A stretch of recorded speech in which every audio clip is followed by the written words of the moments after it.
गुरु के आज्ञा का पालन करें ईमानदारी से, है ना।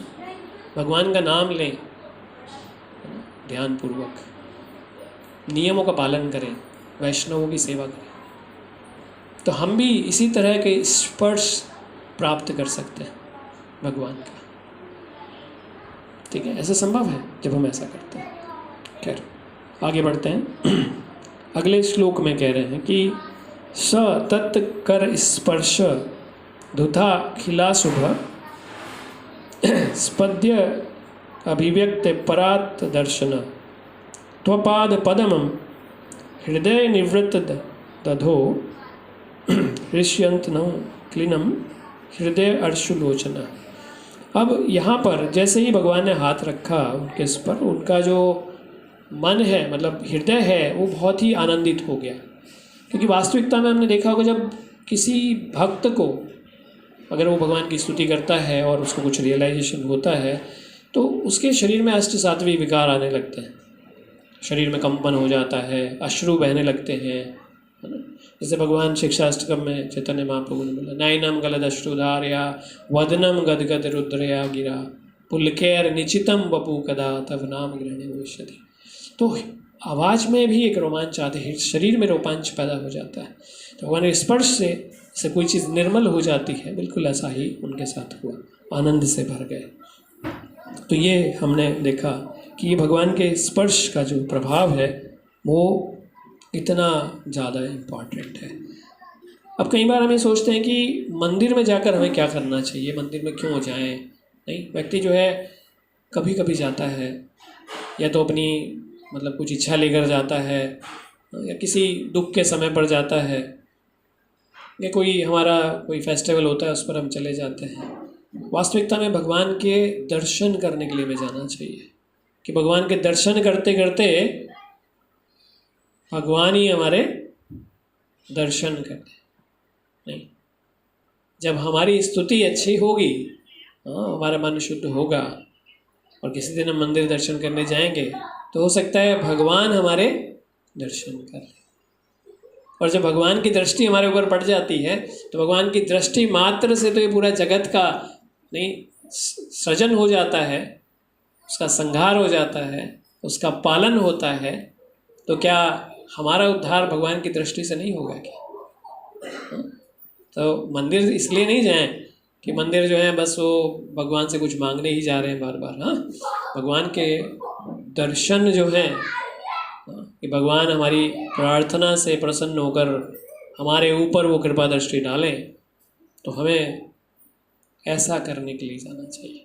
और स्पर्श की हमने जो बात की, भगवान के स्पर्श की, वो तो जब आप अपने गुरु के निर्देशों का ध्यानपूर्वक पालन करते हैं तो भगवान से कनेक्ट होते हैं।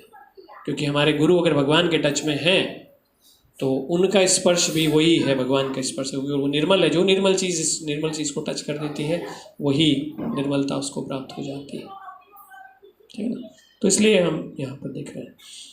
तो फिर बात आती है कि श्री प्रहलाद जो है, फिर वो आगे अब स्तुति श्री प्रहलाद उवाच है, वो कह रहे हैं, ब्रह्मादय सुरगना मुनियोथ सिद्धा सत्वे कतान गत्यो वचसां प्रवाह नराधितुम पुरुष गुणेर अधुनापि पिप्रु किम तोषुटुम अर्हतिम समय हरि उग्र जाते। जब स्तुति करने शुरू करते हैं तो देखिए एक भाव होता है जब हम स्तुति करते हैं। तो प्रहलाद महाराज जो हैं वो ये नहीं कह रहे हैं कि अब आपने मुझे दे दिया तो अब मैं बस शुरू हो जाऊं, और नहीं, ये नहीं होता। हाँ, क्योंकि यहाँ से पता चलता है कि व्यक्ति कहाँ है वास्तविकता में। तो प्रहलाद क्या कह रहे हैं, देखिए वो कह रहे हैं कि ब्रह्मादय सुरगना मुनियो सिद्धा। वो ये कह रहे हैं कि मैं तो एक असुर परिवार में जन्म लिया हूँ, हाँ, लेकिन यहाँ तो देखिए ब्रह्मा जी खड़े हैं, हाँ, और सारे सुरगणा मतलब सारे देवता लोग यहाँ पर हैं, मुनि लोग हैं, सिद्ध लोग हैं, क्योंकि सारे लोग वहाँ पे मौजूद हैं उस जगह पर। कि सारे तो यहाँ खड़े हैं। सत्वे गतान गतियो वचसां प्रभा, और ये जितने भी हैं ना, ये शुद्ध सत्व वाले लोग हैं, मतलब सात्विक लोग हैं सारे। क्योंकि देखिए जो देवता हैं वो सात्विक हैं, नहीं, वो इसलिए देवता हैं, सात्विक है ना, इसलिए देवता है।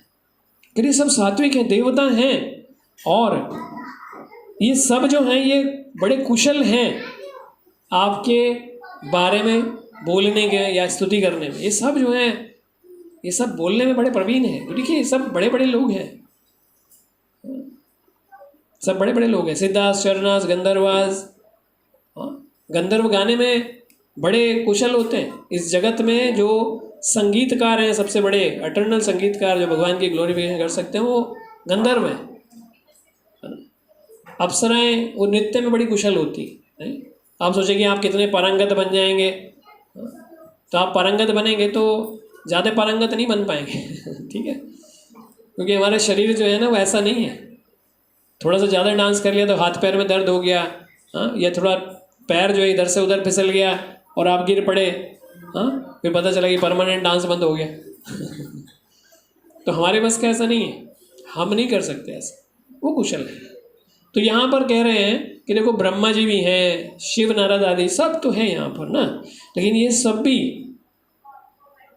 आपकी स्तुति करके आपको शांत नहीं कर पा रहे हैं। मतलब आप सोचो, नहीं सारे तो खड़े हैं, फिर कह रहे हैं ये सारे जो है ना आराधित, तुम ये आपकी आराधना कर नहीं पा रहे। पुरुष गुणेर, ये सब गुणों से भरे पड़े हैं, सब बड़े बड़े व्यक्ति हैं। अधुना पिप्रु, मतलब ये नहीं, ये कर नहीं पा रहे हैं आपको सेटिस्फाइड, अभी तक भी नहीं हो पा रहे, आपको शांत नहीं कर पा रहे। फिर किम तोषुतम, अरे फिर मैं कैसे आपको सेटिस्फाई करूं? समय हरि उग्र जातम, मैं तो वैसे भी एक उग्र परिवार में, तो एक असुर में कुल में जन्म लिया। लेकिन अगले ही श्लोक में इसी बात को वो काट रहे हैं, इसी बात को बोले देखिए सारे खड़े हैं और आपको शांत नहीं कर पा रहे। तो वास्तविकता में ये प्रहलाद महाराज के अंदर से, क्योंकि भगवान ने स्पर्श किया, और हम जानते हैं कि हर एक जीव के हृदय के अंदर कौन है? भगवान। सर्वस्व चाहम हृदय सन्निवष्टो, भगवान कहते हैं सर्वस्व चाहम हृदय सन्निवष्टो, सभी के हृदय में मैं वास करता हूँ। तो अगर मैं सभी के हृदय में वास करता हूँ तो भगवान ही उसके हृदय से बोल रहे हैं। तो प्रहलाद के हृदय से भगवान ही वास्तविकता में बोल रहे हैं। अगले श्लोक में कह रहे हैं मन्ये धनाभिजन रूप तपश्रुदोजस तेज प्रभाव बल पौरुषम बुद्धि योगा नाराधनाय ही भवन्ति परस्य पुंसो भक्त्या तुतोष भगवन् गजयूथ पाया। तो क्या कह रहे हैं कि देखो मैं क्या मानता हूँ, मतलब वास्तविकता में सत्य है वो क्या है कि मन्ये धनाभि, मतलब ना तो धन से आप बड़े धन अर्जित किए हुए व्यक्ति हो सकते हैं, है ना, बड़े धनाढ्य व्यक्ति हो सकते हैं। तो यहाँ सुनिए, ध्यान से सुनिए इसको, मन्ये धनाभि, ना तो धन से, या फिर अभिजना, मतलब नहीं किसी बड़ी फैमिली में पैदा होना है, एरिस्टोक्रेटिक फैमिली में आपने जन्म लिया है, अरे हम उस कुल में जन्म लिए हैं, ऐसे बोलते हैं लोग, अरे हम उस कुल में जन्मे हैं, नहीं, उससे भी नहीं। आगे क्या बोल रहे हैं? रूप, हो सकता है बहुत सुंदर हो, आपको ऐसा लगता हो कि आप बहुत सुंदर हैं, मतलब जैसे फिल्म स्टार हैं, हालांकि नकली सुंदरता है हम जानते हैं, लेकिन ऐसा लग सकता है कि सुंदर हो, तो सुंदरता भी नहीं। क्या कह रहे हैं? तपह, आपको लगता है कि आपने बहुत तप किया जीवन के अंदर, अरे भाई मैं इतने व्रत रखता हूँ, मैं इतने इतने दिन तक एक एक टाइम खाना खाकर रहता हूँ, मैंने जीवन में इतनी तपस्या की है। बहुत सारे लोगों को बड़ा तपस्या करने का बहुत शौक होता है, वो बस तपस्या करके ही दिखाते हैं। तो यहाँ भी उस बात को कह रहे हैं जो बड़े इस विश्वास में रहते हैं बहुत बड़े तपस्वी हैं, बहुत तपस्या कर रहे हैं। श्रुत, जो बहुत सारे वेदों को जानने वाला हो, बहुत ज्ञानी व्यक्ति हो, है ना। श्रुत ओजस, है ना, जिसका जो सेंसरी प्रोवेस, मतलब उसकी जो इंद्रियां हैं बड़े तेजवान हो, या फिर तेज है उसकी शरीर से तेज, मतलब देखिए बहुत ही उसके शरीर से तेज निकलता हो, है ना, तेज कहते हैं उसको, तेजवान व्यक्ति होता है। प्रभाव, है ना, कोई बहुत इन्फ्लुएंस व्यक्ति हो, इन्फ्लुएंशियल व्यक्ति, बहुत प्रभावशाली व्यक्ति हो। बलम, बहुत बलशाली हो। पौरुषम, है ना, या कोई बॉडीली स्ट्रेंथ में बहुत ज़्यादा पौरुष वाला व्यक्ति हो, कहते हैं ना बहुत वीर योद्धा है। बुद्धि, या फिर बुद्धि जो है वो बुद्धिमान बहुत ज़्यादा हो, या फिर योगा, कोई बहुत मिस्टिक योगिक हो, बहुत सारी सिद्धियाँ हासिल की हो, ऐसा योगी व्यक्ति हो। लिखा है कि न आराधना ही भवंती परस्य पुंसम। लेकिन अगर ऐसा व्यक्ति जो है ये सब रखने के बावजूद भी अगर कोई आपको प्रसन्न नहीं करता, नहीं, अगर वो आपको प्रसन्न नहीं करता तो सब बेकार। ठीक है, मेरा मानना ये है कि ये सब होने से भी आपको प्रसन्न नहीं किया जा सकता है। कोई व्यक्ति ये सोचे मैं अमीर बन जाऊंगा भगवान प्रसन्न हो जाएंगे, नहीं, मैं बहुत शक्तिशाली बन जाऊंगा, बहुत रूपवान बन जाऊंगा, नहीं, इससे भगवान प्रसन्न नहीं होंगे, यही बोल रहे हैं। फिर कैसे होंगे? भक्त्या तुतोष भगवान गज यूथ पाए, कि भगवान जो है वो तुतोष, भगवान कैसे प्रसन्न होते हैं? भगवान प्रसन्न होते हैं भक्ति से। भक्त्या तुतोष कैसे? भगवान गज यूथ पाया, जैसे गजेंद्र ने भगवान को प्राप्त किया एक पशु के शरीर में, देखा जाए ना तो पशु के शरीर में है। तो यहाँ पर इंपॉर्टेंट क्या है कि देखिए यहाँ जो एग्जाम्पल दे रहे हैं, प्रहलाद महाराज एग्जाम्पल दे रहे हैं, और किसका एग्जाम्पल दे रहे हैं? गजेंद्र का। बच्चों अपनी अपनी मम्मी के पास चले जाओ, अपनी अपनी मम्मियों के पास आ जाओ, बेटा इधर आ जाओ, गौरांग, अनु पापा पास आ जाओ, गौरांग मम्मी पास, हाँ अपनी अपनी मम्मी पास बैठ जाओ। ठीक है, प्रहलाद एक छोटा सा बच्चा, 5 साल के बच्चा, उसी की स्टोरी बता रहे हैं, आप भी बैठ के सुनो। ठीक है,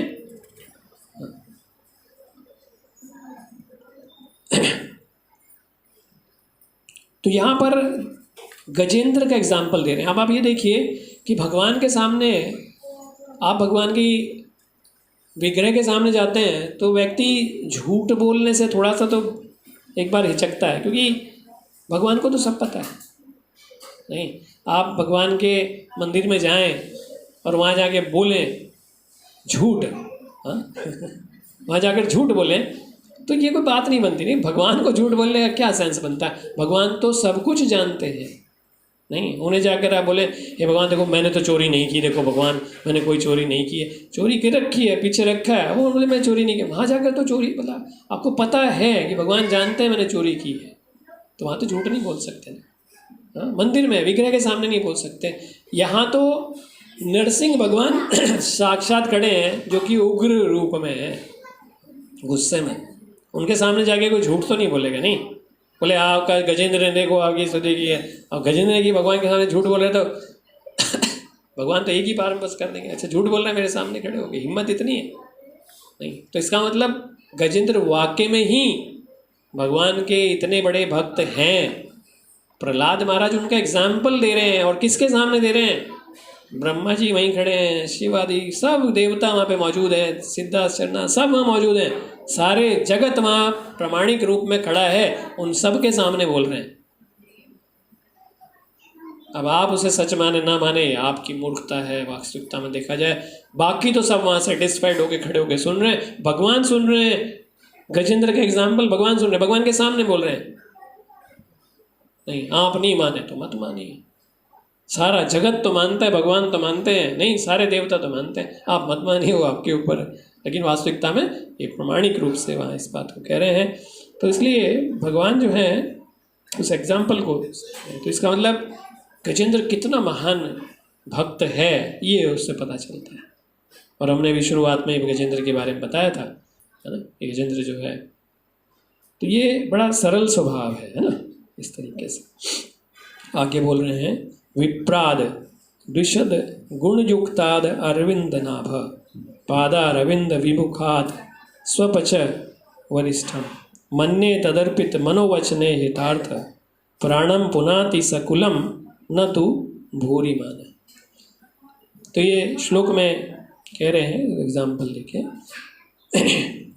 कि अगर किसी ब्राह्मण की बात करें, विप्रादि द्विषाद गुण युक्ताद अरविंद नाभ, अगर कोई व्यक्ति किसी ब्राह्मण कुल में भी जन्म लिया हो और जो शास्त्रों में उसे 12 गुण जो संपन्न जो क्रियाएं आदि उनको आनी चाहिए वो सब अगर आती भी हो, अपने आप में सारे चीज़ों को आपने मतलब रखा है, बड़ा अच्छा गाते हैं, बड़ा अच्छा बोलते हैं ना, बहुत कुछ आप करते हैं, लेकिन अगर वास्तविकता में आप भगवान के चरण कमलों के शरणागत नहीं है। नहीं, आप ऐसे बड़े गुणों में माहिर हैं लेकिन आप भगवान के चरणों के शरणागत नहीं हैं, तो आप जो हैं वो अपना भी उद्धार नहीं कर सकते और किसी का तो क्या करेंगे। उसके उल्टा एग्जाम्पल दे रहे हैं कि पादा रविंद विमुखात स्वपचम वरिष्ठम। अगर कोई व्यक्ति जो स्वपचम मतलब अगर कोई चांडाल परिवार में भी हो लेकिन भगवान को शरणागत हो, उसने अपना सब कुछ तन मन धन जो है भगवान की सेवा में लगा रखा हो, ऐसा व्यक्ति जिसने अपना सब कुछ जो है भगवान की सेवा में लगा दिया हो, वो उस ब्राह्मण से बहुत श्रेष्ठ है। क्यों? क्योंकि वो अपना तो उद्धार कर ही रहा है लेकिन अपने साथ साथ अपने परिवारजनों का, अपने मित्रजनों का, उनका भी उद्धार कर रहा है। खाली अपना उद्धार नहीं कर रहा है, उन सब का उद्धार कर रहा है। यहाँ पर इसी चीज़ का एग्जाम्पल देते हैं। जैसे हमने कालिया के बारे में सुना ना, कालिया भगवान ने जिसके ऊपर नृत्य किया था, कालिया है ना, तो उसमें जो कालिया की पत्नी है, नाग पत्नियाँ, वो भगवान से आके स्तुति करती है बाद में उस भागवतम के अंदर। तो वहाँ पर भगवान से कहती है कि देखिए हमारे जो पति है, ये जो इतना दुष्ट पति है, मतलब वास्तविकता में देखा तो उसने दुष्टता की है भगवान के साथ में, बोले इसने कौन से इतने अच्छे कार्य किए हैं जो इसे आपका स्पर्श प्राप्त हुआ, और वो भी ऐसे प्राप्त नहीं हुआ, ये तो चाह ही नहीं रहा था आपने तो ज़बरदस्ती इसके फनों पर चढ़ के ज़बरदस्ती अपने पैरों के निशान ठोक के बनाए। ये तो नहीं चाह रहा था, नहीं, आपने नृत्य कर करके इसके सिर पर छाप दिए। तो यहाँ देखिए कि जो कालिया है उसका उद्धार उसकी पत्नियों की वजह से उसका उद्धार हो गया, बच गया ना भगवान ने छोड़ दिया, हमारा नहीं। इसी तरह से प्रहलाद अपने भी एग्जाम्पल दे रहे हैं। देखिए भक्ति तो मैं कर रहा हूँ नहीं, और आप आए किसके लिए हैं? हिरण्यकश्यप को मारने के लिए नहीं, वास्तविकता में तो भगवान उसका दमन करने के लिए आए ना। हाँ, भक्ति तो मैं कर रहा हूँ, मतलब भक्त मैं हूँ, लेकिन आप देखिए उसका उद्धार करने के लिए। तो इसलिए कई बार ऐसा होता है कि हमें ऐसा लगे कि भक्ति का क्या मतलब। भक्ति जो है अगर कोई चांडाल परिवार में भी हो ना, बिल्कुल नहीं, किसी भी परिवार, जब पशुओं का एग्जाम्पल दिया जा सकता है, गजेंद्र के नाम में पशु शरीर का एग्जाम्पल दिया जा सकता है, तो मनुष्य शरीर में तो सभी चीज़ें श्रेष्ठ होगी ना, मतलब जो भी है आपके पास मनुष्य शरीर तो है, और उसमें अगर आप भगवान की भक्ति करते हैं तो आप सोचिए कि अपना तो अपना, आप अपने परिवार का, अपनी गई हुई पीढ़ियों का, अपनी आने वाली पीढ़ियों का भी उद्धार कर रहे हैं। ये कह रहे हैं प्रहलाद महाराज इस एग्जाम्पल को देकर। तो यहाँ पर देखा जाए तो वास्तविकता में नरसिंह भगवान ही प्रहलाद महाराज के हृदय से बोल रहे हैं। तो आगे भगवान कह रहे हैं कि अच्छा ठीक है, जो तुम ये स्तुति कर रहे हो ये तुम किसके लिए कर रहे हो? ये जो आप कह रहे हो, ये बात जो बोल रहे हो, ये किसके लिए बोल रहे हो? किसके लाभ के लिए बोल रहे हो? मेरे लाभ के लिए बोल रहे हो? मतलब जैसे स्तुति करते हैं तो क्या हम जब भगवान से प्रार्थना करते भी हैं जाके, जो भी हमें थोड़ी बहुत याद है, कोई भी स्तुति आपने याद की है, एक दो श्लोक जो भी आपने याद किया है, तो आप जब भगवान के सामने जाके उसे गाते हैं तो किस लिए गाते हैं? भगवान के लाभ के लिए, कि भगवान इसे सुनेंगे तो खुश हो जाएंगे ये उनके लिए गा रहा हूँ। हाँ, जैसे कई बार क्या होता है कि जो पिता हैं वो तो सारे ही धन रखते हैं, मतलब देखा जाए तो पिता ही तो सारे परिवार का पालन पोषण कर रहे हैं, लेकिन बच्चे कभी कभी उनको गिफ्ट देते हैं, नहीं देते हैं कि नहीं? तो पिता खुश होते हैं। लेकिन अब ये सच है कि पिता के पास तो सब कुछ है और हो सके पिता से लेकर ही दिया हो, हाँ, लेकिन खुश होते हैं ना। तो इसका मतलब जब हम स्तुति करते हैं भगवान की तो भगवान प्रसन्न होते हैं, है ना। तो भगवान प्रहलाद से पूछ रहे हैं एक बार कि ये जो तुम स्तुति कर रहे हो, ये प्रार्थना करो, किसके लिए कर रहे हो? तो प्रहलाद महाराज कह रहे हैं श्लोक में, 11वें श्लोक में, नैवात्मनः प्रभुर्य निजलाभ पूर्णो मानं जनाद् विदुष करुणो वृणीते यज्जनो भगवते विधि विद्धीतमान तच्चात्मने प्रतिमुखस्य यथा मुखर्षि। तो वास्तविकता में एग्जाम्पल दे रहे हैं इसको कि ये आप जो हैं, ये जब हम प्रार्थना करते हैं तो ये वास्तविकता में आप एक्सेप्ट करते हैं, है ना। और एग्जाम्पल किसका दे रहे हैं?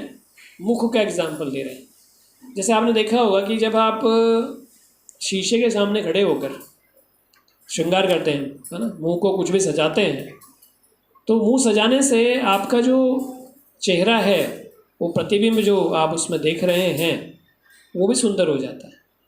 नहीं, अगर आप अपने मुंह पर इधर मेकअप करेंगे तो शीशे में जो मुख दिखाई दे रहा है वो भी तो सुंदर दिखाई देगा ना, उसका भी तो रूप जो है वो बढ़ जाएगा। तो प्रहलाद महाराज एग्जाम्पल दे रहे हैं कि हम आपकी स्तुति करते हैं, इससे आप प्रसन्न होते हैं, और जब आप प्रसन्न होते हैं तो जीव जो है वो आप ही की परछाई है, प्रतिबिंब है, आप ही का प्रतिबिंब है। भगवान क्या कह रहे थे? ममो एव अंशो, है ना, मम एव अंशो। तो हम क्या हैं? भगवान के अंश हैं। तो इसका मतलब भगवान के अंश हैं, ठीक है ना। तो अगर हम भगवान के अंश हैं तो हम उन्हीं का प्रतिबिंब है, उन्हीं का अंश है। तो अगर भगवान प्रसन्न होते हैं तो उस स्तुति से, वास्तविकता से हमें प्रसन्नता मिलती है, क्योंकि अगर भगवान प्रसन्न होंगे तो हमारे हृदय में बैठे हुए हैं, हमारे हृदय से भगवान जो है वो प्रसन्न होते हैं। तो इसलिए जब भी हम भगवान की स्तुति करते हैं तो भगवान प्रसन्न होते हैं, और भगवान प्रसन्न होते हैं तो वो प्रसन्नता हमें भी महसूस होती है, क्योंकि भगवान प्रसन्न है तो हम प्रसन्न हैं। भगवान तृप्त हैं तो हम भी तृप्त हो जाते हैं।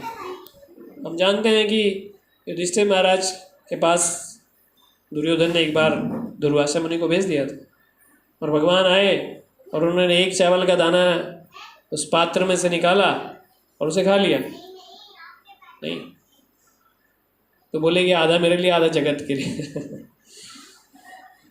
तो उनके खाने से दुर्वासा मुनि के 10,000 शिष्य और दुर्वासा मुनि पेट भर के डकार ले लिया उन्होंने एकदम से, और फिर भाग खड़े हुए वहाँ से। युधिष्ठिर महाराज प्रसाद तैयार है भाई। था नहीं वास्तविकता में, लेकिन उन्हें लगा कि खिलाना दें, अब कहाँ से खाएंगे, अपमान हो जाएगा। हाँ, फिर योगा बताओ, ये आए और खा कर नहीं गए, क्या बात हुई। तो उन्हें लगा कि अपना अपमान हो जाएगा, तो भाग गए वहाँ से एकदम। वास्तविकता में भगवान प्रसन्न है तो जगत प्रसन्न है, कोई दिक्कत नहीं।